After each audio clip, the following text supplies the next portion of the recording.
still like a response to my question regarding the inequity that I talked about with the U.S. Department of Veterans Affairs. That is wealth that is passed down, and it's documentable wealth. The same way that the wealth created, or the wealth stolen as a product of slavery, was also documentable wealth. We have numbers that demonstrate precisely how much wealth was stolen, and that's money that in some way could be given back. Now, if we're saying that it's absolutely impossible to give that money back because it's too hard to trace, we'd have to give money to the African tribes, we'd have to give money to people who are no longer exist.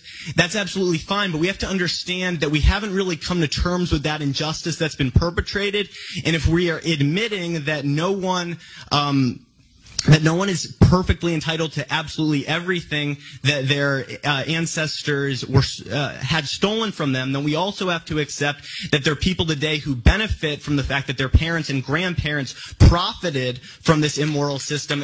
And the way to deal with that is with a social safety net that enables everyone to thrive. I'll leave you there. Yes. Well,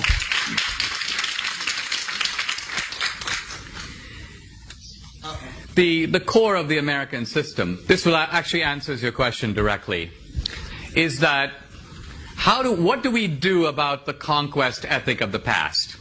And here there are two options. There are two options. One option is we establish equal rights under the law.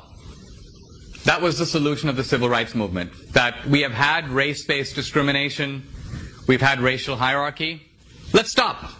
Let's treat people according to the color of this, according to the content of their character. Equal rights under the law. Equal rights under the law. The other option, which you're defending, is you could essentially call it, let's correct for history. Let's correct for history. Let's try to find out who are the people in possession of stolen goods, and let's return it. Now, the first thing I'm trying to say is, this is a hugely controversial principle because it actually involves wrecking the freedom of a free society. You basically have to put it frankly, if we were to carry that out, go into people's homes and take their stuff. Take their furniture, take their cars. You don't seem to have even the guts to do that. You don't have the moral self-confidence to do it yourself. It may be, if I am advocating a rule of social justice and I'm advocating it for the whole society, before I persuade everybody else, let's say I'm a Christian and I believe everybody should give 10% of their wealth to help the poor. And I go, you know what? The Bible says this, the Bible says that, everybody should give 10% of their wealth to help the poor. And somebody says, Dinesh, are you giving 10% of your wealth? And I'm like, actually no, but I did do some tutoring.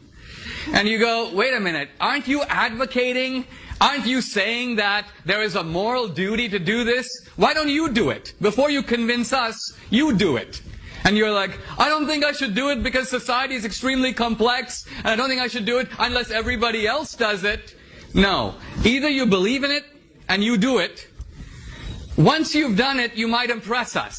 And then you might convince the rest of us that our wealth is also ill-gotten. But you can't do it.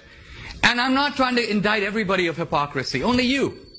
Because you're the one who said, I'm the beneficiary of illicit privilege. So you're a really good starting point, because I'm asking, if you're in possession of stolen goods, why aren't you willing to return them? So that's why fundamentally I see your charity. You know, during the Civil War, there was a guy who goes, I'm very happy to give, I've given 3 cousins to the war and I'm ready to sacrifice my wife's brother. That's basically your ethics. You're willing to have social justice if other people pay, but you're not willing to pay. So that's the problem. And that's the problem with the progressivism that marches behind social justice while protecting its own privileges. You know how you said, we all have to survive. Really? You have to be at Amherst to survive? You don't have to be at Amherst to survive. You have to be at Amherst to benefit. You have to be at Amherst because you're getting opportunities at this college that many other people are not getting. So if you say you believe in equal opportunity, you're a hypocrite. Because you are taking advantage of opportunities unavailable to others. But for you, this hypocrisy is fully justified because you are militating on behalf of the poor. But if you are against privilege, this college is privilege. So there's a glaring hypocrisy, and you will never turn your moral mirror on yourself to say, what am I doing about it?